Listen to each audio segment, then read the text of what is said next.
1-10 వరకు. లేవి వంశస్థుడొకడు వెళ్ళి లేవి కుమార్తెను వివాహము చేసుకొనెను. ఆ స్త్రీ గర్భవతి అయి కుమారుని కని వాడు సుందరుడై ఉండుట చూచి 3 నెలలు వానిని దాచెను. తరువాత ఆమె వాని దాచలేక వాని కొరకు ఒక జమ్ము పెట్టె తీసుకొని దానికి జిగటమన్నను కీలును పూసి అందులో ఆ పిల్లవానిని పెట్టి ఏటి ఒడ్డున జమ్ములో దానిని ఉంచగా వానికేమి సంభవించునో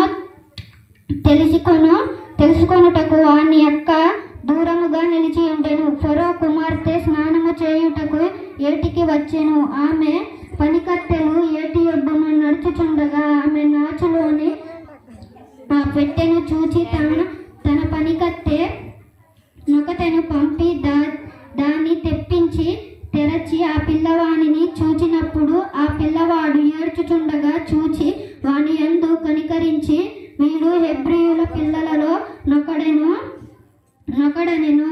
అప్పుడు వాని అక్క ఫరో కుమార్తెతో, నీ కొరకు ఈ పిల్లవాడిని పెంచుటకు నేను వెళ్ళి హెబ్రీ స్త్రీలలో ఒక దాదిని పిలుచుకొని వత్తునా అనెను.